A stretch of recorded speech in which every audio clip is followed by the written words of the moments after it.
전 55번째 우리 강의 시간, 이제 얼마 남지 않아서 한 2년 넘게 했던 것 같아요. 제가 사도행전을 2년 넘게 했는데 이제 거의 끝날 때가 돼가는 것 같아요. 이게 금요일마다 하니까 진도가 쑥쑥 나가진 않네요. 그래서 매주 하면은 이게 한두 달이면 끝날 얘기인데 이게 거의 2년 반을 넘게 해가지고 조금 지루할 수 있지만 우리 끝까지 잘 우리 말씀 보기를 소망합니다. 오늘 사도행전 26장 1절부터 우리 32절까지 조금 깁니다. 근데 우리 한 장 다 봉독해 올려드리도록 하겠습니다. 한 목소리로 봉독하겠습니다. 시작. 이 말씀은 살아계신 하나님의 말씀입니다. 아그리빠가 바울에게 이르되 너를 위하여 말하기를 내게 허락하노라 하니, 이에 바울이 손을 들어 변명하되 아그리빠 왕이여, 유대인이 고발하는 모든 일을 오늘 모두 당신 앞에서 변명하게 된 것을 다행히 여기나이다. 특히 당신의 유대인의 모든 풍속과 문제를 아심이니이다. 그러므로 내 말을 너거이 들으시기를 바라나이다. 내가 처음부터 내 민족과 더불어 예루살렘에서 젊었을 때 생활한 상황을 유대인이 다 아는 바라. 일찍부터 나를 알았으니 그들이 증언하려 하면 내가 우리 종교의 가장 엄한 바를 따라 바리새인의 생활을 하였다고 할 것이라. 이제 여기서 서서 신문 받는 것이 하나님이 우리 조상에게 약속하신 것을 바라는 까닭이니, 이 약속은 우리 12지파가 밤낮으로 간절히 하나님을 받들어 섬김으로 얻기를 바라는 바인데, 아그리빠 왕이여, 이 소망으로 말미암아 내가 유대인들에게 고소를 당하는 것이니이다. 당신들은 하나님은 죽은 사람을 살리심을 어떻게 하여 못 믿을 것으로 여기나이까? 나도 나사렛 예수의 이름으로 대적하여 많은 일을 행하여야 될 줄 스스로 생각하고 예루살렘에서 이런 일을 행하여 대제사장들에게서 고난을 받아 가지고 많은 성도를 옥에 가두며, 또 죽일 때 내가 찬성 투표를 하였고, 또 모든 회당에서 여러 번 형벌을 하며 강제로 모독하는 말을 하게 하고, 그들에 대하여 심히 격분하여 외국 성에까지 가서 박해하였고, 대제사장들의 권한과 위임을 받고 다메섹으로 갔나이다. 왕이여, 정오가 되어 길에서 보니 하늘로부터 해보다 더 밝은 빛이 나와 내 동행들을 둘러 비치는지라. 우리가 다 땅에 엎드러짐에 내가 소리를 들으니 히브리 말로 이르되 사울아 사울아, 내가 어찌하여 나를 박해하느냐? 가시체를 뒷발질하기가 내게 고상이니라. 내가 대답하되 주님 누구시나이까? 주께서 이르시되 나는 내가 박해하는 예수라. 일어나 너의 발로 서라. 내가 내게 나타난 것은 곧 내가 나를 본 일과 장차 내게 나타날 일에 너로 종과 증인을 삼으려 함이니, 이스라엘과 이방인들에게서 내가 너를 구원하여 그들에게 보내어 그 눈을 뜨게 하여 어둠에서 빛으로 사탄의 권세에서 하나님께로 돌아오게 하고, 죄사함과 나를 믿어 거룩하게 된 무리 가운데서 기업을 얻게 하려 하더이다. 아그리빠 왕이여, 그러므로 하늘에서 보이신 것을 내게 거스르지 아니하고 먼저 다메섹과 예루살렘에 있는 사람과 유대 온 땅과 이방인에게까지 회개하고 하나님께로 돌아와서 회개에 합당한 일을 하라 전함으로, 유대인들이 성전에서 나를 잡아 죽이고자 하였으나 하나님의 도우심을 받아 내가 오늘까지 서서 높고 낮은 사람 앞에서 증언하는 것은 선지자들과 모세가 반드시 되리라고 말한 것밖에 없으니, 곧 그리스도가 고난을 받으실 것과 죽은 자 가운데서 먼저 다시 살아나사 이스라엘과 이방인들에게 빛을 전하시리라 함이니이다 하니라. 바울이 이같이 변명하며 베스도가 크게 소리내어 이르되 바울아, 내가 미쳤도다. 내가 학문이 너를 미치게 한다 하니, 바울이 이르되 베스도 각하여, 내가 미친 것이 아니요 참되고 온전한 말을 하나이다. 왕께서는 이 일을 아시기로 내가 왕께 담대히 말하노니 이 일에 하나라도 아시지 못함이 없는 줄 믿나이다. 이 일은 한쪽 구석에서 행한 것이니 아니니이다. 아그리빠 왕이여, 선지자를 믿으시나이까? 믿으시는 줄 아나이다. 아그리빠가 바울에게 이르되 내가 적은 말로 나를 권하여 그리스도인이 되게 하려 하는도다.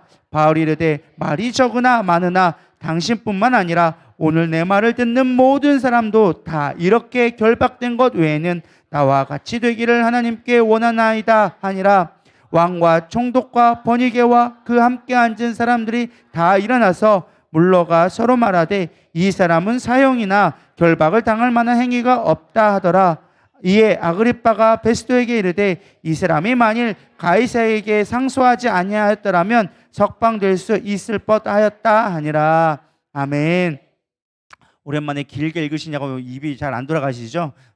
여러분 많이 읽으시길 바랍니다. 성경을 입으로 소리내어 읽을 때 내 말이 들리는 대로, 내 귀에 들리는 대로 행한다고 했어요. 그래서 말씀대로 응할지리라 믿습니다. 능력되리라 믿습니다. 예, 우리 지난주에 다이소 축제를 우리가 잘 마쳤잖아요. 잘 마쳤는데 중요한 것은 이게 한 번의 행사가 되면 안 돼요. 한 번의 행사가 되면 안 되고 우리의 삶 속에서 늘 끊임없이 복음을 증거하고 그들 가운데 예수로 인도하는 일에 우리 쉼이 없어야 되리라 믿습니다. 자칫 잘못하면 많은 사람들이 이제 한 번만 와 그래가지고 한 번 왔으니까 이제 끝났다고, 축제 끝났다고 이제 쉽게 생각할 수가 있습니다. 그렇지 않습니다. 복음에는 쉼이 없으리라 믿습니다.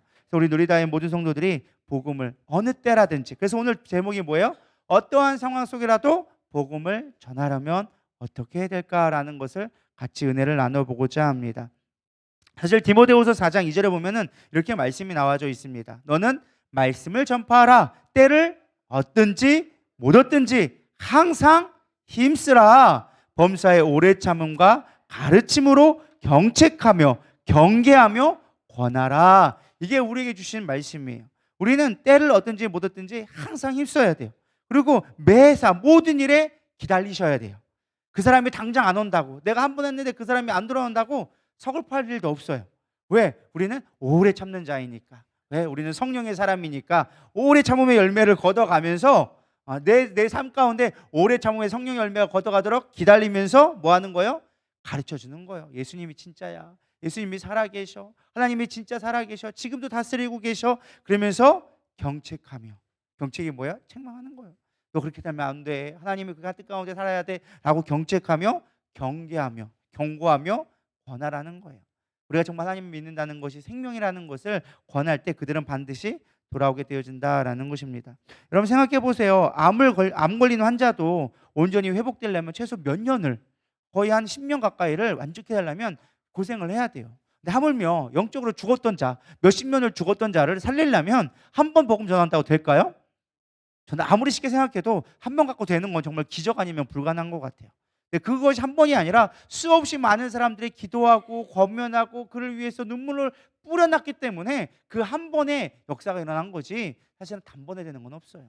그래서 우리는 날마다 복음을 증거하기에 쉼이 없어야 되리라 믿습니다. 사실 오늘 본문 말씀도 그런 말씀이에요. 바울이 어떤 상황이었어요? 지금 3번이나 지금 감옥에 갇혀 있어서 이미 2년 반 동안 감옥에 갇혀 있다가 할 거 없으니까 총독이 바뀌었어. 그래가지고 안 되니까 이거 어떻게 할까 하다가 아그리빠와 유대 왕한테 한번 물어보자. 그래가지고 유대 왕을 불렀는데 유대 왕이 불러가지고 너 한번 변호 한번 해봐라. 도대체 네 죄가 뭐냐? 총독들이 했는데 네가 죄가 없다고 하는데 도대체 감옥에 2년 동안 썩어서 뭐 하고 있었냐? 한번 변호 좀 해봐라. 내가 한번 듣고 판단 좀 해볼게. 라고 하면서 아그리빠 왕이 지금 바울을 불러서 이야기하는 것이죠. 참 놀라운 건요, 바울은 3번이나 자기를 변호할 기회가 있음에도 불구하고 단 한 번도 내가 이렇게 죄를 짓지 않았어요 라고 온전한 자기 변명을 하지 않고 그때마다 간증을 하며 하나님을 증거하기에 힘써 애썼다라는 것입니다. 상황이 편안해서 복음을 증거할 수 있는 상황이 아니었어요. 감옥에 있었음에도 불구하고 죄인의 신분에 있음에도 불구하고 당당하게 오히려 저 높은 자리에 앉은 자들을 낮게 만들고 이 감옥 속에 낮은 자에 있는 자가 높아진 것처럼 그들을 가르치며 지키고 있었다라는 것입니다. 그 담력이 어디서 나왔느냐? 바로 복음에서 나왔다라는 거예요. 우리 누리다의 모든 성도가 그런 복음의 능력을 덧입기를 축원합니다. 1절에 보면 나오죠. 아그리빠가 바울에게 이르되 너를 위하여 말하기를 내가 허락하노라. 너를 위해서 한번 말해봐봐. 네가 한번 변호해봐 라고 했더니 바울이 손을 들어 변명을 하되 변호를 하는데 이렇게 얘기하는 거예요. 저는 이 모습을 보면서 우리가 과연 바울이 어떻게 이렇게 그 중요한 자리에서 자기의 목숨이 걸린 자리에서 이렇게 복음을 증거할 수 있을까라는 생각을 묵상하는 가운데 마침 이런 찬송가가 떠올랐어요. 예수로 나의 구주 삼고. 근데 그 3절에 보면 이런 가사가 나옵니다. 주 안에 기쁨 누림으로 마음의 풍랑이 잔잔하니 세상과 나는 간 곳 없고 구속한 주만 보이도다. 이것이 나의 간증이요 이것이 나의 찬송일세. 나 사는 동안 끊임없이 구주를 찬송하리로다. 저는 이게 구주를 끝까지 내가 전하겠다라는 고백으로 들렸어요. 왜 그러느냐? 바울은 주님이 주시는 기쁨을 누리니까. 그래서 빌립보서에 보면은 기쁨의 서신이라고 얘기하잖아요. 어디 봐서 기뻐요. 곧 좀 있으면 죽을 것 같고 너무 힘들어가지고 야 담요 좀 가져와라. 내가 얼어 죽겠다. 배고파 죽겠다라고 편지까지 보낼 정도였는데 그럼에도 불구하고 바울이 고백했던 건 기쁨이에요. 나는 기뻐하노라. 항상 기뻐하라. 쉬지 말고 기도해라. 그러면서 나온 게 빌립보서잖아요. 기쁨의 서신으로 불리는데 그것이 왜 그러느냐? 나의 삶의 문제가 보이지 않는 거예요. 지금 상황이 보이지 않고 뭐만 보이는 거예요? 주만 보이는 거예요. 예수만 보이니까 지금 내가 처한 상황이 더 이상 문제가 되지 않는 거예요. 여러분 보세요. 베드로가 풍랑일 때 예수님이 오라고 합니다. 나에게 오라. 풍랑 위를 어떻게 걸어요? 라고 물어보지 않았어요. 예수님만 바라볼 때는 그 풍랑 위를 걸어갔어. 세상에 뭐 기적 같은 일이 막 일어났단 말이죠. 근데 우리가 주님 바라보지 않고 딴 데를 바라보기 시작하니까 물속에 빠지기 시작하는 거예요. 세상 속에 함몰되기 시작하는 거예요. 우리가 왜 복음을 증거하지 못하느냐? 뭐를 보기 때문에? 세상을 보기 때문에. 주님만 바라보면 어떠한 상황 속에도 우리는 복음을 증거하게 되리라 믿습니다. 근데 솔직히 말해서 우리가 주님만 바라보나요? 그렇지가 않아요. 우리가 가까운 세상에 보이는 육적인 눈에만 더 관심이 있고 육적인 것에 집중하다 보니까 주님이 보이지 않는 거예요. 주님이 없어서가 아니라 주님을 우리가 보지 않기 때문에 보이지 않는다라는 것입니다. 그래서 바울은 참된 기쁨을 경험하고 나니까 더 이상 다른 것에 연연하지 않았어요. 오직 주님만 증거하는 것에 집중되는 것을 보게 되어집니다. 그래서 바울이 어떻게 복음을 증거하는가, 이제 어떤 상황에서 복음을 전하는 세 가지 방법을, 단계를 좀 우리 같이 나눠보고자 합니다. 첫 번째는 복음을 증거하려면 반드시 내 간증이 되어야 된다라는 것입니다. 간증이라면은 많은 사람들이 생각하기를 나의 이야기, 마이 스토리라고 생각할 때가 있어요. 근데 그렇지 않아요. 간증은 나의 이야기 아니라 누구의 이야기가 되어줘야 돼요? 예수님의 이야기가 되어줄 때 우리는 간증이 되어져요. 근데 내가 아무리 예수님의 전을 전하고 내 이야기를 잘 한다 할지라도 중요한 원칙이 하나 있어요. 그게 뭐냐면 우리는 간증하면 내 것만 바라봐. 지금 내 상황 방만 그것만 바라보고 내가 막 성공했던 이야기만 이것만 막 자랑하려고 그래. 근데 중요한 건 전하는 나보다 더 중요한 게 듣는 사람의 입장을 생각하고 우리가 간증을 해야 된다는 거예요. 청중이 중요하다는 거예요. 근데 우리는 간증할 때 이걸 생각하지 않아. 그냥 내 이야기만 중요해. 내가 지금 어떻게 예수님을 만나고 내가 어떻게 지금 부흥이 일어나고 내가 어떻게 기적을 경험하고 이것만 막 흥분해서 얘기해. 근데 듣는 사람은 그래서 어쩌라고. 나랑 뭔 상관인데. 이게 되어지는 거예요. 그러니까 그들이 들을 마음이 없는 거예요. 듣기 위해서 뭐 해야 돼요? 그들의 입장에서 그들이 지금 무엇을 원하는지 바라보고 그들의 청중의 상황을 맞춰서 복음을 증거할 수 있는 우리가 되어져야 한다는 것입니다. 그래서 이것을 뭐라고 하느냐? 화법적으로 얘기하면 프레임이라고 그래요. 프레임을 짜야 된다라고 얘기합니다. 바울은 사실 우리가 앞에서 이미 21장이라든지 24장이라든지 쭉 살펴봤지만은 몇 번의 변호할 기회가 있었어요. 그때마다 사실은 똑같은 내용을 했어요. 자기가 어떻게 예수님을 만나고 죽으신 예수님이 부활하셨고 그 얘기를 똑같은 얘기를 하는데 들어갈 때마다 쉽게 말하면 도입부가 달라요. 그들이 무엇을 원하는지, 그것이 지금 그들이 무엇을 생각하는지 그것을 중심으로 생각해서 늘 도입부가 되어지는 것을 보게 되어집니다. 예를 들까요? 맨 처음에 됐을 때 유대인들이 막 고소했을 때 어떻게 했습니까? 내가 너희들의 열심을 안다. 나도 열심히 있는 자였다. 라고 고백을 하죠. 그리고 지난번에 사내들인 공의에서 막 했을 때는요, 어떤 걸로 했어요? 야, 바리새파와 사두개파가 공유한 사내들인 공의가 있다 보니까 내가 바울이냐, 내가 부활이 있는 건 안다. 정치적인 쉽게 말하면 그들이 가장 큰 논쟁거리가 되어지는, 그들이 중심적으로 생각하고 있는 부활에 대한 이야기를, 복음의 이야기를 꺼내기 시작하는 거예요. 그러니까 그들이 무엇을 관심을 갖고 있는가 생각하는 거예요. 오늘 가이사 법정에서는 뭘 하고 있어요? 유대인들의 소망의 이야기가 있지 않느냐. 지금 아그리빠 왕은 유대인의 왕이거든요. 그러니까 유대인들이 바라고 있는 소망, 당신이 뭐라는 그 소망을 내가 증거하고 있는 거다. 그게 뭐다? 바로 예수 그리스도다라고 이야기해주고 있는 거예요. 그러니까 우리가 복음을 증거할 때 중요한 포인트가 무엇이냐? 상대방이 지금 무엇을 생각하는지를 살펴봐야 한다는 거예요. 그럴 때 그 사람들에게 귀가 열리기 시작하고, 그래서 네가 무슨 말을 하는데 내가 들어볼 여유가 생기기 시작한다는 거예요. 그래서 이 프레임이라는 말을 좀 잘 알아야 돼요. 그래서 아까 제가 뭐랬어요? 프레임을 짠다라고 얘기했잖아요. 이 프레임이란 건 뭐냐? 예를 들면 이거예요. 책을 쓴다고 생각할 때 여러분 200페이지 책을 써보세요 하면 여러분 쓸 수 있을까요? 그게 쉽지가 않아요. 저도 논문을 써봤거든요. 한 180페이지, 190페이지 썼는데 이게 앞에서 쓰는 말과 뒤에서 쓰는 말이 달라요. 똑같은 사람이 쓰는데 이게 사람이라는 게 생각이 흐름 들어가기 때문에 어려워요. 그래서 이 200페이지를 쓰려고 한 번에 쓰려면 절대 그걸 못 써. 그래서 어떻게 써야 돼요? 초안이라는 걸 만들어요. 프로포절이라는 걸 해가지고 내가 뭘 써야 될지를 구조를 만들어, 뼈대를 먼저 만들어 놓고 이 뼈대에서 핵심 주제는 이거야, 2번은 이거야, 3번은 이거야 짜고 거기서 세부적인 내용을 하나씩 채워가면 어느샌가 200페이지가 채워지는 거예요. 이걸 프레임이라고 하는 거예요. 내가 여기에는 뭐가 들어가고 여기엔 뭐가 들어가고 여기엔 뭐가 들어가고. 프레임이란 말이 뭐예요? 액자 틀 만들어진 걸 프레임이라고 얘기하거든요.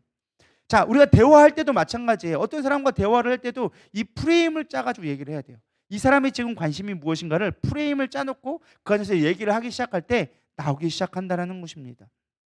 근데 우리가 이런 걸 하려면 막상 되게 어렵거든요. 여러분들이 만약 이 자리에 와서 지금 설교를 하라고 한다면 여러분 어떠실 것 같아요? 쉽지 않을 거예요.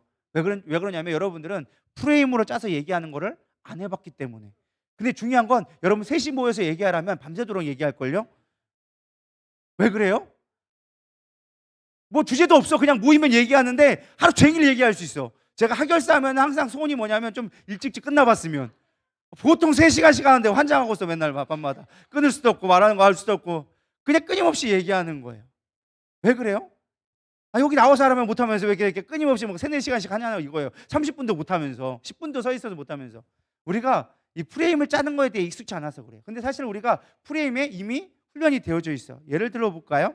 여자 셋이 모였는데 대화 주제가 없이 시작했어요. 근데 주부 셋이 모이니까 처음에는 남편 이야기를 시작해요. 그러다 남편의 사업 위기가 나오다가 경제적 어려움이 나오고 그러다 보니까 학원비가 나오기 시작하는 거예요. 학원비가 왜 이렇게 올랐냐? 그러면서 학원 이야기 하다 보니까 도망치는 자식이 나오는 거예요. 얘는 맨날 학원도 띵까먹고 뭐하냐? 그러더니만은 자식이 반항하기 시작한다. 근데 문제는 친구 때문이다. 그러면서 학교의 일진회를 얘기하고 한국 교육을 비판하기 시작하면서 결국엔 다시 학원 얘기로 돌아갔다가 한 번 더 강남 얘기가 가요. 학원에 강남이 좋더라. 그러면서 땅값 얘기하고 그러면서 투자 얘기하고 그러다가 내가 아는 변호사가 있다. 그러면서 옆집 친구가 변호사다. 이런 얘기로 끊임없이 흘러가요. 의식의 흐름 없이.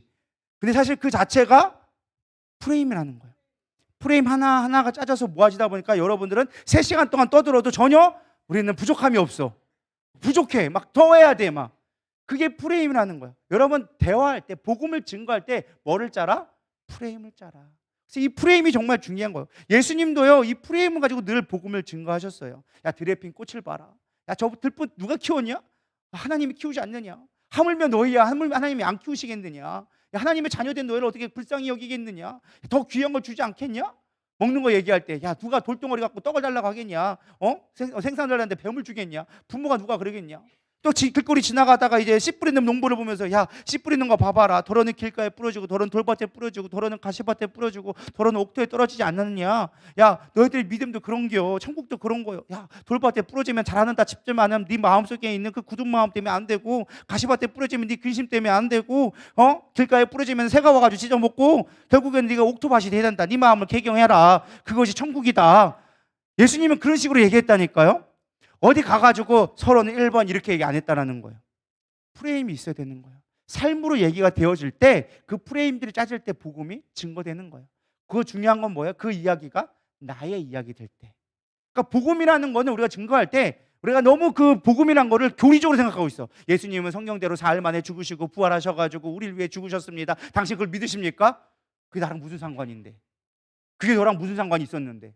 이게 연결이 안 되는 거예요. 교리만 가지고 아무리 얘기한다고 해서 사람들이 듣지 않는 거예요. 우리가 복음을 증거하기에 가장 중요한 건 뭐예요?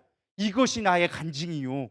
이게 내 이야기가 될 때 되기 시작한다라는 것입니다. 그래서 바울은 2절에 얘기하잖아요. 아그리빠 왕이요 유대인의 고발하는 모든 일을 오늘 당신 앞에서 변호하게 된 것을 내가 다행히 여기나이다. 어디가 봐서 다행이에요. 지금 죽게 생겼는데 상황적으로 보면 전혀 다행이 아니에요. 바울이 말하는 당연하다는 건 뭐예요? 지금 다행이라는 건 뭘 얘기하고 있는 거예요?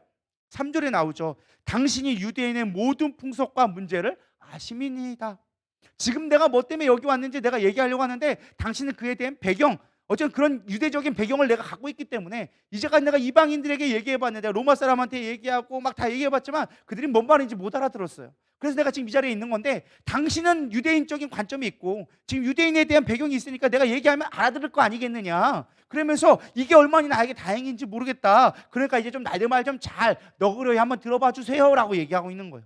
그럼 들을까요? 안 들을까요? 듣는 거예요. 근데 듣는다고 그냥 듣는 게 아니라 이 사람이 지금 무엇에 관심 있는지를 이야기하고 있는 거예요. 그러면서 뭐 하고 있어요? 유대인의 소망에 대해서 얘기하고 있다.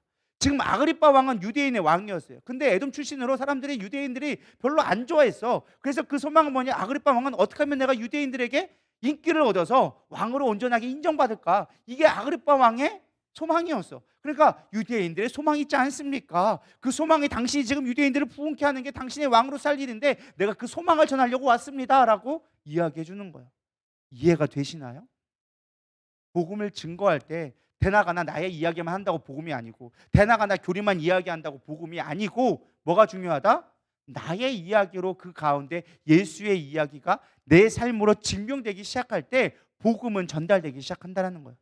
중요한 건 그들의 수준에 맞게끔, 그들의 관심에 맞게끔 증거할 때 되게 된다는 거예요. 조금 더 자세하게 제가 설명을 드릴게요. 여러분들이 이렇게까지 얘기하면은 적용을 해야 되는데 적용을 잘 힘들어 하시더라고. 예를 들어 볼게요. 병든 사람이 있어. 자, 병든 사람이 있다 생각해 보면은 이렇게 얘기하는 거예요. 병든 자들 가가지고 예수님은 치유의 하나님이셔. 내가 무릎이 아팠는데 글쎄 작정 기도했더니 고쳐달라고 다들 안 했는데 어느 순간 무릎이 안 아프기 시작하대. 하나님은 살아계신 것 같아. 아픈 것 같은데 하나님이 아실 거예요. 그러니까 믿어봐. 이사야서 53장 5절에 보면은 그가 징계를 받음으로 평화를 누리고 그가 채찍의 마음으로 우리가 나음을 입었디야. 예수님이 당신을 위해서 이미 십자가에 죽으신 걸 믿으면 낫는다니까. 이게 되는 거예요. 왜? 나는 고침을 받았으니까. 그것이 나의 이야기가 되어지는 거예요. 그러면서 그 안에 예수님이 증거되기 시작하는 거예요. 예수님의 죽음이 그 안에 묻어나게 해야 되는 거예요. 그래서 여러분 머리 많이 쓰셔야 돼요.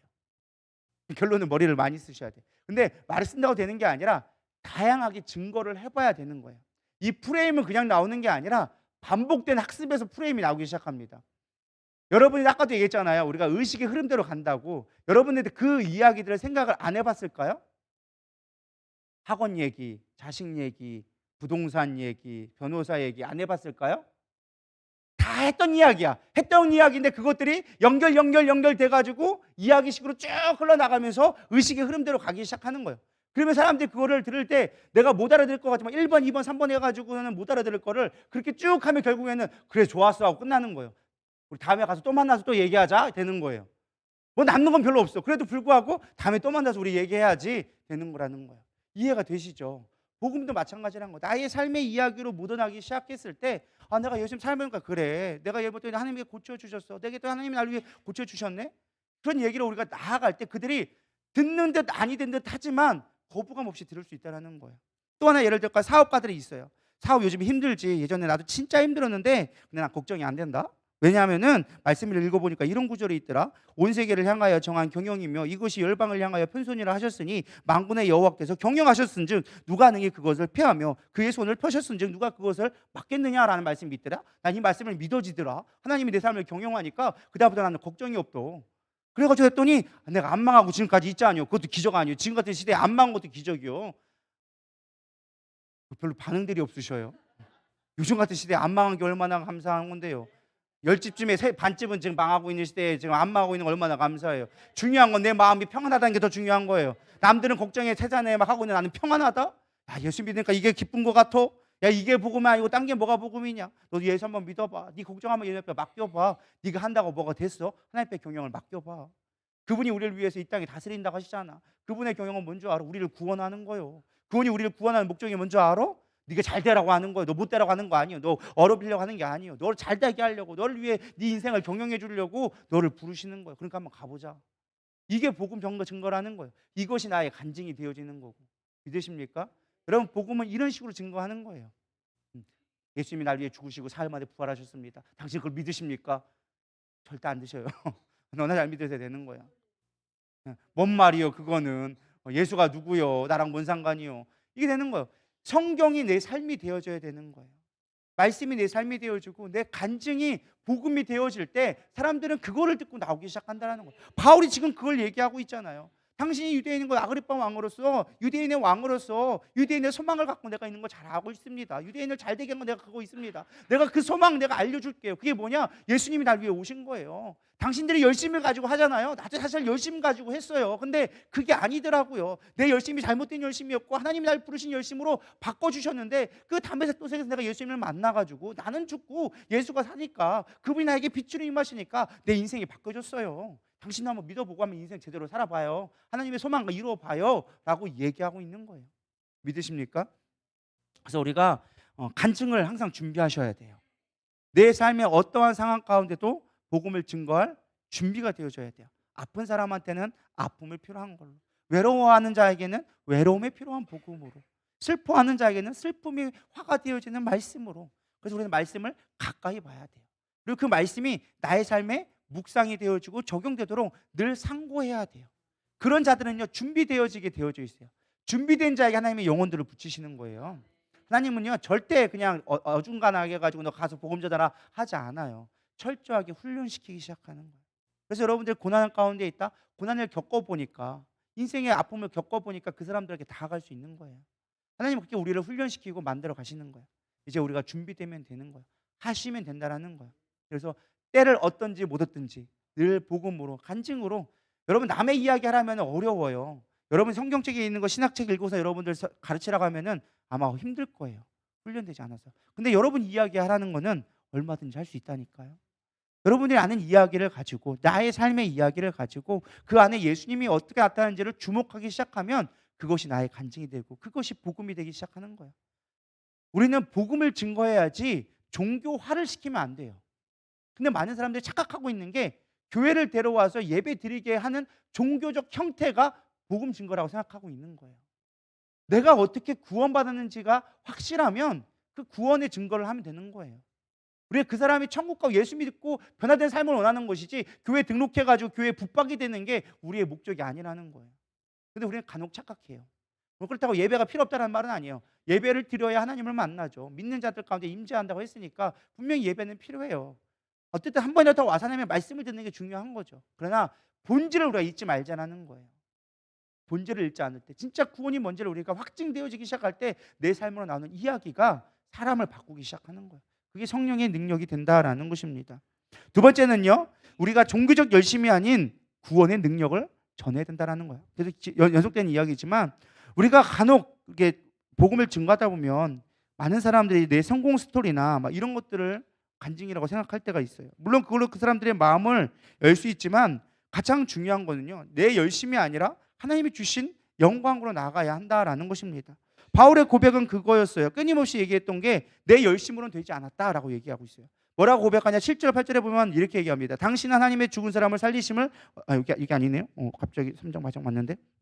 자, 바울이 뭐라고 얘기했느냐? 자신은 가장 엄한 팔을 따라 바리새인의 생활을 했다고 나옵니다. 5절에 보면은 자기도 바리새인이었다, 열심히 했다. 그러면서 어떻게 열심히 했는지를 자세하게 9절부터 이야기해 주고 있어요. 성도들을 옥에 가두고, 죽일 때는 내가 찬송표를 던지기도 하고, 여러 번 형벌을 하고, 강제로 모독하는 말을 하게 하기도 하고, 심히 격분하여서 외국성까지 따라가기 위해서 대제사장에게 고난을 받아가지고 담에서까지 내가 쫓아갔을 만큼 나도 열정적인 사람이었다. 나도 정말 열정적으로 하나님을 믿었다. 유대인으로서, 바리새인으로 당신들만큼이나 열정이 있었다. 근데 열정으로 내가 구원받는 게 아니었다. 마지막 그 다메섹 수상에서 하나님이 나를 부르셨다. 예수님이 나를 부르셨다. 14절, 사울아 사울아 내가 어찌 나를 박해하느냐? 가시채를 뒷발질하기까지 내가 고생하니라. 여기 참 재미있는 말씀이 나와요. 가시채를 뒷발질하기까지 고생했다. 사실 우리가 진정한 구원이 없이 내가 열심히 하는 생활은요, 가시채를 뒷발질하는 것과 똑같다는 말이에요. 이 말이 무슨 말이냐? 이게 유대인들이 쓰는 당시에 썼던 어떤 관용구인데, 쓸데없이 개고생한다. 우리나라 마냥하면은 괜히 뻘짓거리한다, 삽질한다, 이런 말로 표정하면 거의 비슷한 것 같아요. 이게 어떤 말이냐? 쉽게 말하면 소를 농부가 키우는데, 이게 소가 가끔 이제 힘들면 멈춰서기도 하고 딴 길로 막 옆으로 빠지기도 하잖아요. 그럼 딴 길로 빠지지 말라고 농부가 긴 차, 이게 왜냐면 논두렁에게 이게 멍에를 메고 끌고 가잖아요. 뒤에서 끌고 가니까 뭐니까 긴 이제 막대를 가졌다가 그 앞에다가 꼬챙이를 이렇게 달아놔요. 이게 못을 박거나, 쉽게 말하면. 그래놓고 얘가 딴 길로 가면 엉덩이를 푹 찌르는 거예요. 그러면 소가 어떻게 했어요? 갑자기 푹 찌르니까 아프니까 그냥 찌르지 말라고 발로 푹 차잖아요. 발로 푹 찰 때 그것까지 찔려가지고 오히려 고통이 더하게 되어진다라는 속담을 비유줘서 가시채 뒷발질이라고 나오는 거예요. 가시채를 푹 찔렀는데 아파서 찔렀는데 차가지고 또 찔려가지고 더 아픈 거야. 그러니까 괜히 한 번만 당할 고생을 두 번, 세 번 겪게 되니까 괜히 쓸데없는 고생하지 말아라. 그냥 할 때 그냥 잘해라 라는 표현을 할 때 가시채 뒷발질이라고 얘기하는 거예요. 근데 바울이 얘기하는 거예요. 우리가 정말 중요한 게, 열심히 했어. 종교적으로 열심히 했는데 쓸데없이 억지로 할 수밖에 없는 고난을 자처하게 되어지는 열심이라는 거예요. 그 대표적인 게 누굴까요? 이단들. 여러분, 이단들이 얼마나 열심인지 모르겠어요. 참 안타까워요. 근데 중요한 건, 더 안타까운 건 뭐냐?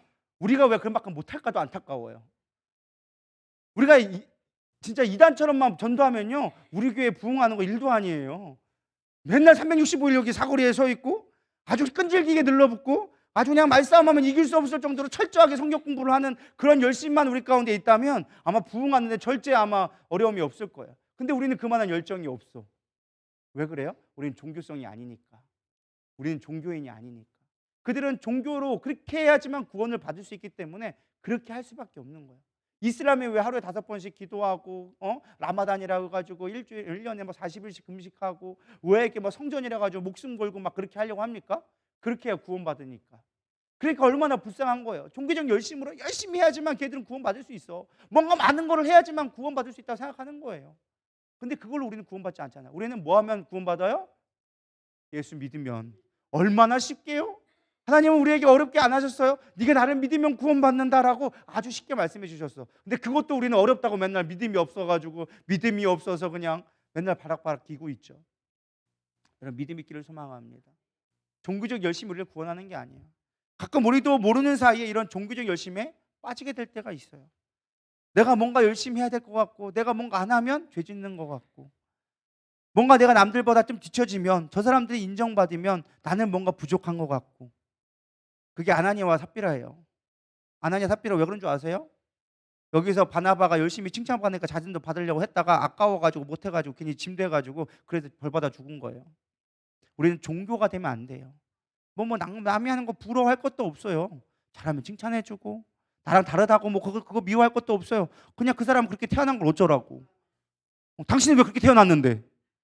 그렇게 얘기하면 어떻게 얘기할 거예요? 어차피 다른 건 다르게 태어난 거예요.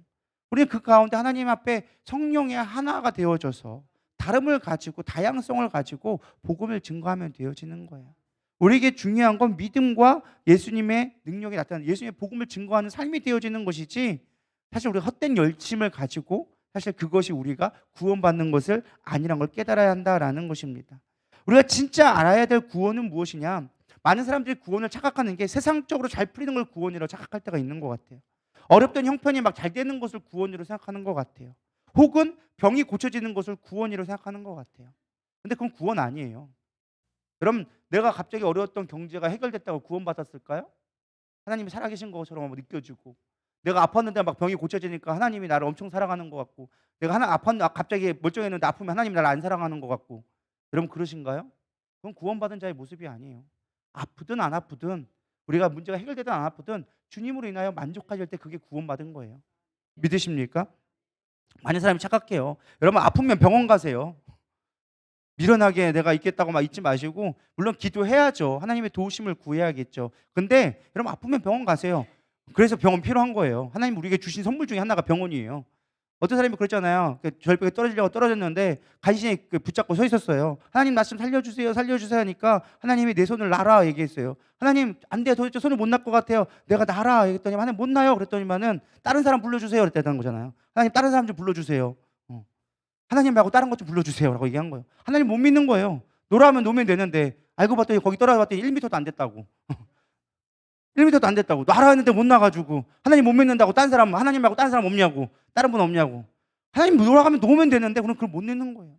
그만큼 우리가 미련하게 신앙생활을 하고 있는 거예요. 믿으면 구원받는데 우리는 그거 못 믿고 있어. 딴 거 뭔가를 해야 돼. 뭔가 내가 뭐 표징적으로 보여줘야 돼. 근데 우리는 그런 것에 마음 뺏기지 않기를 소망합니다. 여러분 10명의 문둥병자가 있었지만 정말로 구원받은 자는 한 명밖에 없었어요. 9명이 다 도망갔다니까요. 그럼 병 고치는 게 우리의 구원이 아니에요. 병 고치는 건 병원 가서 하세요. 병원 가서 하세요. 교회는 구원받으러 오는 거예요. 예수님 믿고 예수님 잘 믿으려고 교회에 오는 것이지 물론 그렇다고 뭐 병 고침도 필요 없고 뭐 물질도 안 되고 뭐 그게 아니에요. 그것도 필요해요. 근데 그게 우리의 목적이 아니라는 거예요. 본질이 아니라는 거예요. 예수 잘 믿으면 부자 돼요. 하나님이 잘 되게 해주신다니까요. 잘 믿는 자들이 돼요. 근데 또 아니한들 어떻겠어요? 그리 아니하실지라도 주님은 반드시 우리를 번성케 하고 회복시키는 게 하나님이 하시고자 하는 일인데 반드시 잘 되게 하실 약속을 믿고 내 때에 안 돼도 내 후세에 대해 만들 수 있다니까요. 그게 하박국서에 나온 거잖아요. 하박국서. 하나님 이스라엘 백성들 너무 패역했어요. 저거 어떻게 하면 안 될까요? 내가 그러면 저기 바벨론을 들어가지고 내가 혼내켜 줄게. 하나님 하나님은 선이 하나님인데 그 악한 놈들에다가 어떻게 쓸 수 있어요? 선하신 하나님이 악한 자를 어떻게 쓸 수 있습니까? 그건 용납되지 안 됩니다. 야, 네가 잘났냐? 네가 하나님이냐? 내가 쓴다는데 왜 네가 난리요? 얘도 내가 다스리는 애들이요, 내가 이끄는 애들이요, 내가 갖다 쓴다는데 네가 뭔데 그래?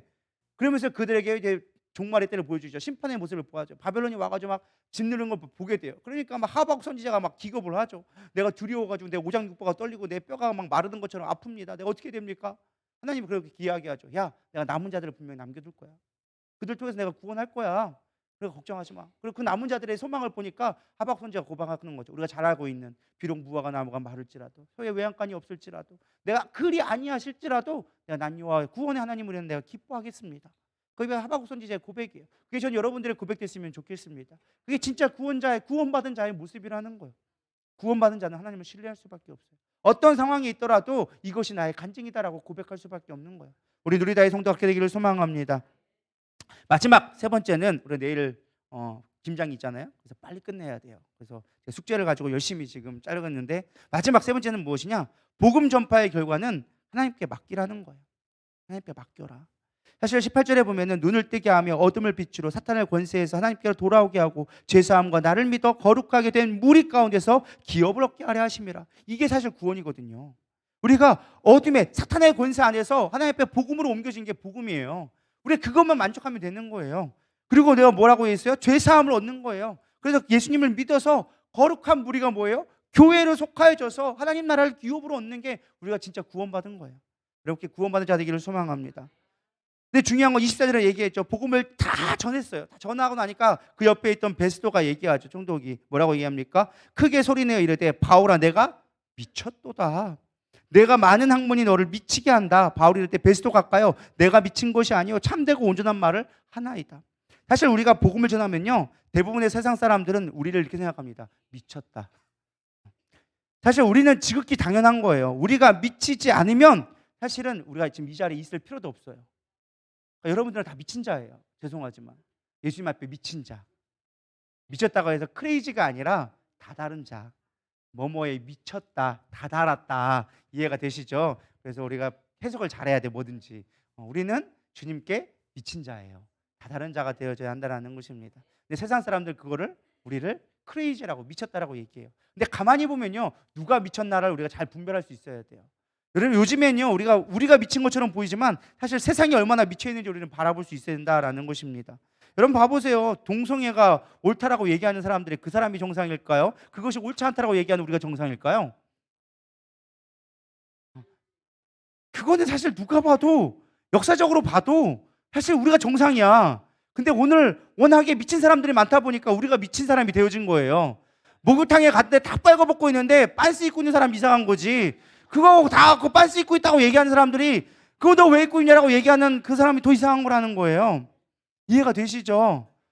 우리는 주님 앞에서 온전한 자인데 세상 사람들이 다 미쳐 있으니까 우리 보고 이상하다고 얘기하는 거니까 여러분 쫄지 않기를 소망합니다.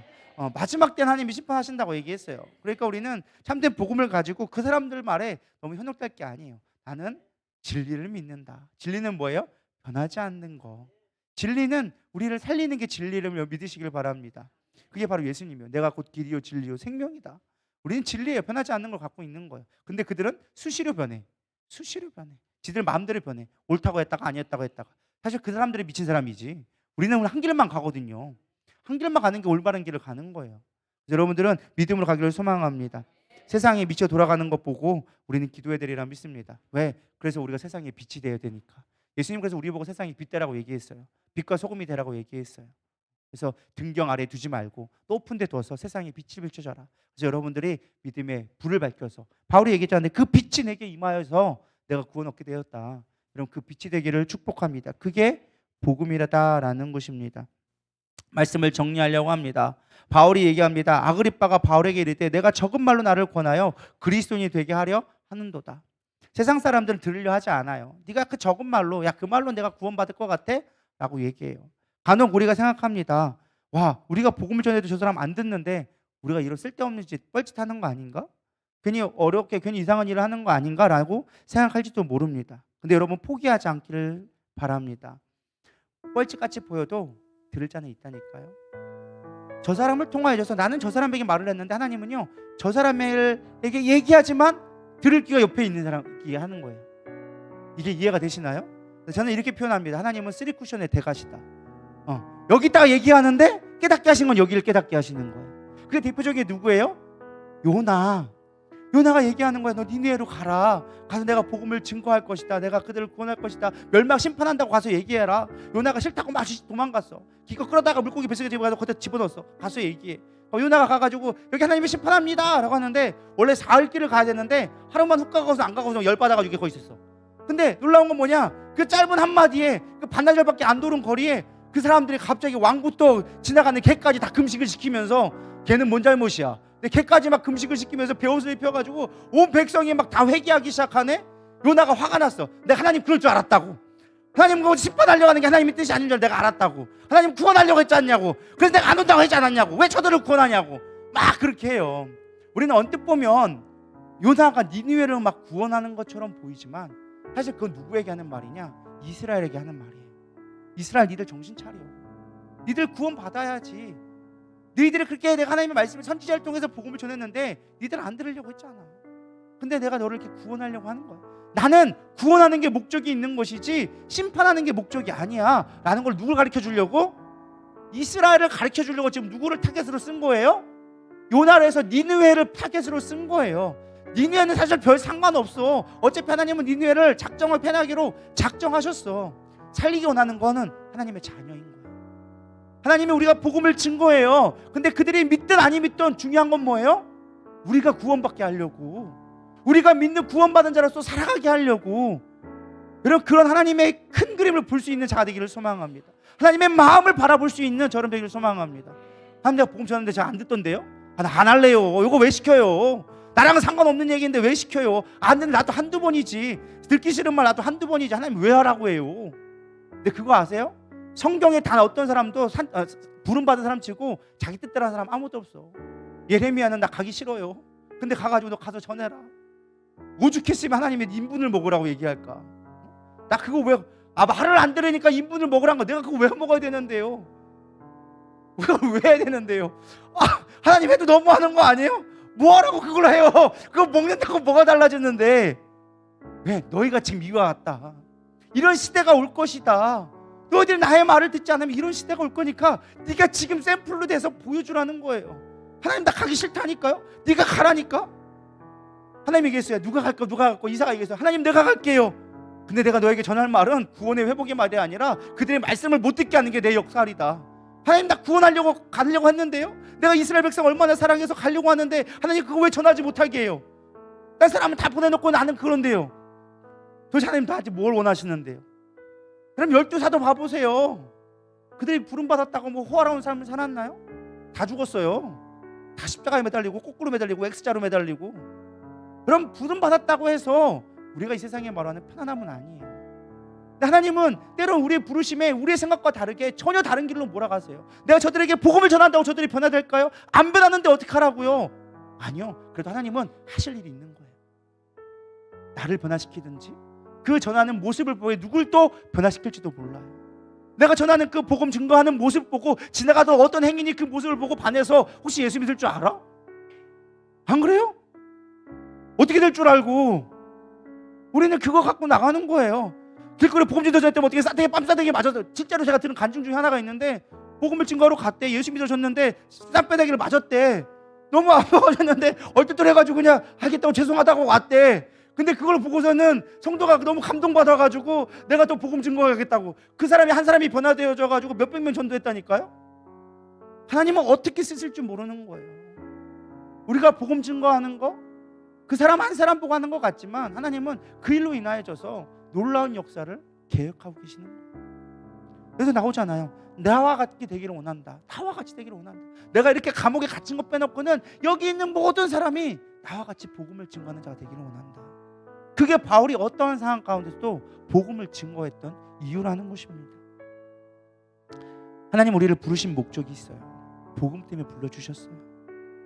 우리는 그 복음대로 살아야죠. 여러분 전도해보시면 알아요. 전도 안 하면요, 내가 왜 이 땅에 있어야 되는지를 몰라요. 우리가 예수를 믿는다고 교회 안에 있지만 복음을 증거하지 않잖아요. 우리는 계속 세상 것만 구하게 돼요. 하나님 나 돈 주셔야죠. 하나님 나 경제적으로 어려운데 이거 해결해 주셔야죠. 남편 문제 있는데 이거 해결해 주셔야죠. 자녀 문제 해결해 줘야죠. 왜? 복음을 안 전하니까 세상 것만 보이는 거예요. 그거 나쁘다는 게 아니에요. 물론 구해야죠. 근데 중요한 건 영적인 일에 관심이 생기고 복음 전하는 일에 우리가 나아가게 되어지면 보이는 게 이제 영적인 것만 보이게 돼. 믿음, 교회 안에서 믿음 없는 사람들을 위해서 기도하게 되어지는 거예요. 내 주변에 믿지 않는 자들이 보이기 시작하는 거예요. 이전까지는 안 보였거든. 교회 수십 년을 다녀도 안 보였어.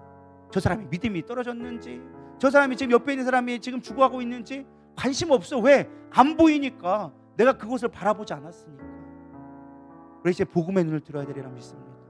어떠한 상황이라도 복음을 전하는 자가 되어졌을 때 하나님은 우리 가운데 역사하기 시작하는 거예요. 능력 달라 할 필요 없어요. 하나님의 복음 증거하면 하나님의 능력 주실 수밖에 없는 거예요. 왜? 너는 내일 하니까. 근데 우리는 맨날 능력 달래. 뭐 하려고?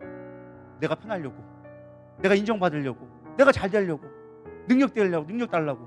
줘다 뭐 할 건데? 자기 교만해져가지고 지가 하나님 돼가지고 자기밖에 모르는 거. 그 무슨 유익이 있다고 하나님 그거 주시겠어요? 자기 목숨 걸고 복음 전하는 자에게는요 기적이 나타나는 거예요. 목숨 걸고 예수님 전하니까 하나님은 내가 너를 위해, 너 나를 위해 죽으려고 그래? 내가 너를 위해 죽어줬다니까. 내가 너에게 능력 줄 수밖에 없어. 내가 너를 지킬 수밖에 없어. 그게 하나님의 마음이라니까요. 그게 종교적 열심을 말하는 게 아니에요. 우리가 하나님의 마음을 깨달아야 된다는 거예요. 하나님 날 부르신 목적이 무엇인지를 깨달아야 한다는 거예요. 그럴 때 우리는 어떠한 상황이든지 복음을 포기하지 않는 자가 될 수 있다는 거예요. 우리 누리다교회가 그런 교회 되었으면 좋겠어요. 지금까지 하나님이 정말 놀랍게 우리를 지켜주시고 보호해 주셨어요. 그러나 이제는 우리가 변화되어야 돼요. 제2단계로 도역하고 더 나아가고 정말 하나님의 보시기에 합당한 교회가 되려면 이제 우리가 조금은 시선을 바꾸고 생각을 바꾸고 가치관을 바꿔야 돼요. 그러면 여러분들은요 강해질 수가 있어요. 그러려면 혼자 복음 증거할 수가 없어요. 하나님은요 교회를 통해 복음을 증거하세요. 개인의 복음 전도가 아니라 교회를 통해서 하나님은 전도하기 시작하는 거예요. 그래서 합심하는 기도는 반드시 구원을 이룬다는 이유가 거기서 나오는 거예요. 교회가 전도하는 거예요. 서로가 교회가 되기를 소망합니다. 서로가 하나님의 말씀을 가지고 기도하며 합심하며 간 영혼들을 울부짖을 때 하나님 그때 역사하기 시작하는 거예요. 전도는 온전히 성령의 역사예요. 나의 말로 권면하고 나가지만 그 일을 하시는 건 성령님이세요. 그래서 우리 하나님 앞에 구해야 돼요. 늘 성령 충만을 구하고 하나님의 뜻을 구할 수 있는 저와 여러분 되기를 소망합니다. 그럴 때 우리는 복음을 쉬지 않고 전할 수 있어요. 말씀을 정리합니다. 여러분의 삶의 간증거리가 되기를 소망합니다. 말씀이 여러분 삶이 되어줘야 돼요. 그리고 그 사람에 맞는 프레임을 짜세요. 이건 우리가 해야 될 영역인 거예요. 하나님도 하시지만 하나님이 역사하시는 거지만 우리가 프레임을 짜서 접근하고 복음을 증거하는 건 우리가 해야 할 일이에요. 나중에 내일 또 주일날도 설교하겠지만 하나님의 전쟁 가운데 우리가 해야 할 몫이 있고 하나님이 해주신 영향이 있어요. 근데 처음엔 하나님이 다 해주시지만 그 다음에는 반만 도와줘요. 그 다음에는 네가 해라 라고 얘기해요. 우리가 해야 될 일이에요. 요거는 믿으십니까? 복음 증거하는 건 우리가 해야 될 일이에요. 그 결과는 하나님이 책임지시는 거예요. 할렐루야. 우리 그렇게 능력의 삶을 살아가기를 소망합니다. 우리 이 시간 하나님의 부르심이란 찬양 부르면서 우리 잠시 기도하며 나가도록 하겠습니다.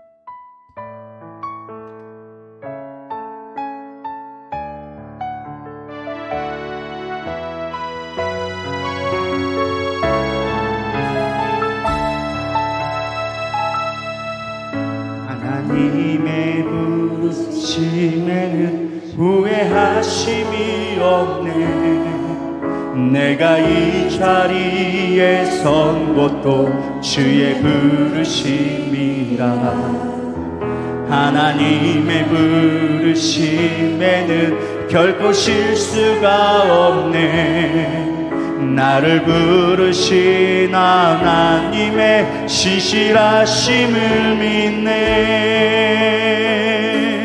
날 부르신 뜻 내 생각보다 크고 날 향한 계획 나의 지혜로 측량 못하나 가장 좋은 길로 가장 완전한 길로 오늘도 날 이끄심 있네. 작은 나 나를 부르신 뜻을 나는 알 수 없지만 오직 감사와 순종으로 주의 길을 가리라. 때론 내가 연약해져도 주님 날 도우시니 주의 놀라운 그 계획을 나는 믿으며 살리. 날 부르신 뜻 내 생각보다 크고 날 향한 계획 나의 지혜로 측량 못하나 가장 좋은 길로 가장 완전한 길로 징들고 날 이끄신 믿네. 날 부르신 뜻 내 생각보다 크고 날 향한 계획 나의 지혜로 측량 못하나 가장 좋은 길로 가장 완전한 길로 오늘도 날 이끄신. 다시 한번 날 부르신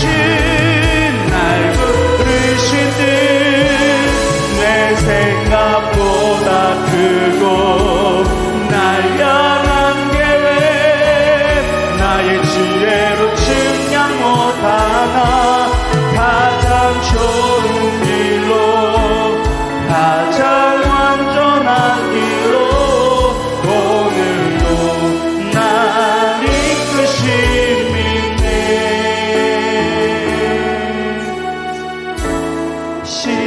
주를 찬양해. 그렇습니다. 하나님 우리를 부르실 때는요 그냥 부르신 게 아니에요. 너 그냥 나랑 같이 그냥 천국에 있자. 물론 그것도 하나님의 귀한 부르심, 하나님의 구원의 능력이지만 우리를 복음으로 불러주신 그 하나님을 믿음으로 고백했으면 좋겠어요.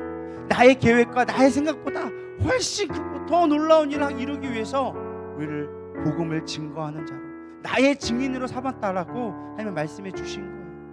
여러분 어떠한 상황 가운데 복음을 증거할 수 있는 담력을 내게 달라고, 내가 늘 준비되어져서 내 삶에 이것이 나의 간증이요라고 고백할 수 있는 늘 은혜가 넘치는 입술에 고백이 넘치는 내가 되게 해달라고. 우리 이 시간 주여 세 번 부르면서 간절히 고백하며 나가도록 하겠습니다. 기도하며 나가도록 하겠습니다. 주여 주여 주여. 하나님 나의 고백이 어디 있습니까? 나의 구원이 어디에 있었습니까? 우린 너무나 아버지 정형적으로 잣대어진 그저 교회에 내려오는 것으로 그저 예수 믿으면 복받아라는 아버지 단순한 복음으로 하나님 우리가 너무 쉽게 생각하지 않았습니까? 그들에게 필요한 건 나의 이야기, 예수의 이야기인데 하나님 나의 삶으로 증명되어지는 증인의 삶을 살으라고 얘기했는데 나는 증인의 삶이 아닌 교리적인 삶으로 살지 않았습니까? 이 시간 내가 주님의 증인 되기를 원합니다. 예수의 증인 되기를 원합니다. 내 삶으로 말씀하시고 내 삶으로 역사하시는 그 하나님을 증거할 수 있는 내 삶이 되게 하여 주시옵소서. 그저 교회만 왔다 갔다 하는 몸이 건조한 삶이 아니라 구원을 경험하며 구원의 아버지 사단의 권세로부터 자유함을 얻어 하나님이 주신 빛의 삶으로 하나님이 주신 능력의 삶으로 교회를 이루어가는 삶으로 나의 삶이 변화될 수 있도록 주님 역사하여 주시옵소서. 나의 흔들리는 마음들, 나의 연약했던 마음들 이 시간 돌이키게 하여 주시옵시고 구원의 능력으로 확정되어져서 이제 하나님 앞에 복음을 증거하는 삶, 내 삶 앞에 부르신 그 뜻을 이뤄가는 삶이 될 수 있도록 주님 나를 써주시옵소서. 나는 연약하지만 하나님은 강하시며 나에겐 능력이 없지만 주님은 무한한 능력을 갖고 계신 분이기에 내가 예수의 이름의 능력을 힘입어서 믿음을 복음을 선포하기를 원합니다. 하나님 그렇게 나를 사용하여 주시옵소서. 그렇게 나를 인도하여 주시옵소서. 내가 주의 길로 주의 능력으로 붙들리게 하여 주시옵소서. 오 주님이여 맨니스로 웨클라 연늘스로 웨클라 바바바바. 우리의 소망이 어디 있습니까? 우리의 아버지 아바타라는 소망의 목적이 무엇입니까? 이제 분명하게 교회를 세워가는 목적이 되게 하여 주시옵시고 하나님의 나라를 꿈꾸며 하나님이 주시는 소망과 능력으로 살아가는 참된 구원의 능력을 누리게 하여 주시옵소서. 빛된 삶, 능력의 삶, 하나님의 바라보는 삶, 그것이 우리의 가치이며 우리의 삶이 되게 하여 주시옵소서. 나의 능력, 나의 방법 내려놓기를 원합니다. 하나님, 이 시간 나를 붙들어 주시옵소서. 내게 강건적으로 기름 부어 주시옵소서.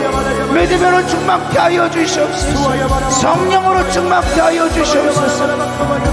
아마 여호와 연들스러워 연들스러워 카바바 연들스러워 여러와 연들스러워 카바바바바바바바바 연들스러워 여러바라바라바라바라바라바라바라바라 코로바 연들스러워 와바바바바 연들스러워 코로바 연들스러워 위로 연들스러워 코로바 연들스러워 코로바라바 와바바바바바바바바바바바바바바 위로바라바라바라바라바라바라바라바라바라바라바라 연들스러워 위로바 연들스러워 코라 연들스러워 코로바바바바바바 위로바라바라바 연들스러워 코로바바바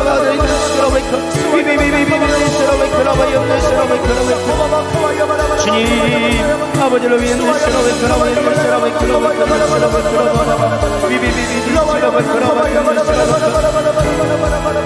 우리 이 시간 다시 한번 기도할 때 우리 지금 무주 수양관이 건축 중에 있습니다. 이제 외관을 거의 다 이제 올라가게 되어졌는데 하나님, 이 수양관 정말 하나님의 영적인 도약이 되게 하여 주시옵소서. 하나님, 그로 인하여서 수많은 영혼들이 복음 증거가 되어지며 영혼들의 삶이 변화되어지며 하나님, 그것이 하나님의 영광의 빛이 임하는 거룩한 곳이 되게 하여 주시옵소서. 특별히 담임 목사님을 붙들어 주셔서 그 사역을 이끌어 가실 때 아마 영적으로 분별되어지고 육체적인 모든 것들이 초월되어져서 하나님의 놀라운 일들을 감당해낼 수 있도록 영육간의 강건함을 더하여 주시옵시고 분별을 더하여 주시옵시고 지혜와 명철을 더하게 해달라고 우리 담임 목사님과 우리 지금 다누리 센터를 위해서 우리 같이 주여 세번 주여 한번 부르고 기도로 나가겠습니다. 기도하시겠습니다. 주여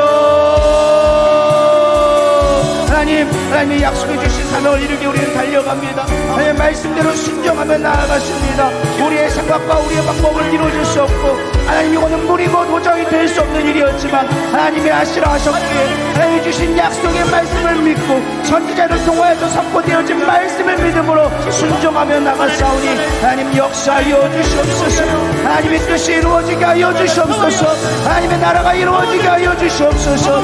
수많은 기적의 역사가 나타나게 하여 주시옵시고 하나님의 왕국이 이루어지게 하나님 뜻이 이루어지는 놀라운 기적의 장소, 수많은 영혼들의 앞에 나오는 치유의 장소로 하나님 사용되어질 수 있도록 인도하여 주시옵소서. 우리는 무엇을 할 줄 모릅니다. 무엇을 계획할 줄 모릅니다. 무엇을 어떻게 될지 하나도 알 수가 없습니다. 그러나 주님께서 행하실 것을 믿습니다. 반드시 그 알 것을 알게 하시며 그 모든 것들을 채워가시는 하나님이 이루실 일을 우리는 작정하며 기대하며 나가오니 하나님 함께하여 주시옵소서. 미래인데 특별히 하나님 목사님 붙들어 주시옵소서. 영혼간의 강건함을 붙들어 주시옵소서.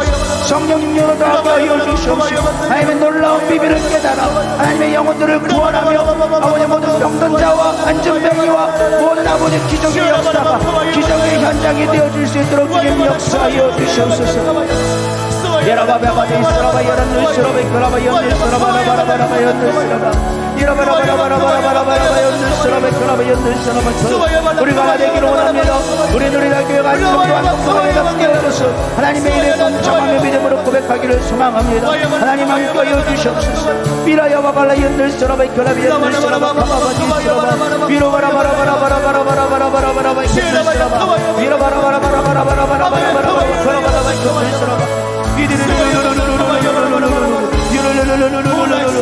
이바발라 연들스러베 그라바 연들스러베 그라바 연들스러베 이라바 연들스러베 그라바 연들스러베 그라바 연들스러베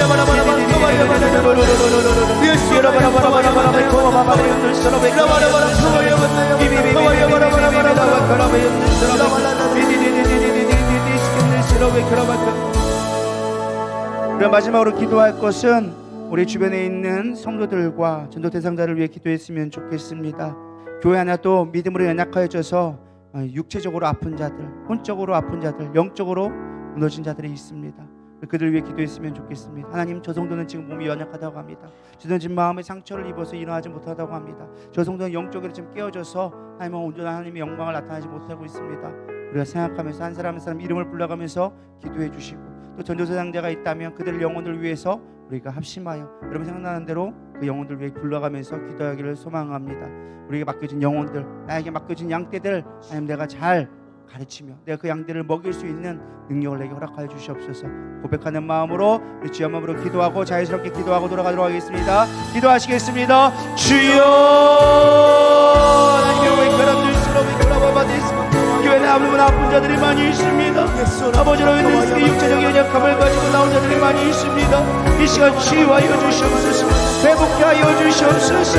하나님의 사랑하심 하나님의 아버지의 징계를 받음으로 우리가 나음을 입었다 말씀하셨사오니 그 십자가의 능력이 우리 가운데 임하게 하여 주시옵소서. 회복게 되어줄 수 있는 예수로 하여 주시옵소서. 미비디다바바 예수가 연들스러바 그라바바바바 내가 하나님의 약속의 말씀을 믿음으로 고백합니다. 하나님의 믿음의 말씀으로 고백합니다.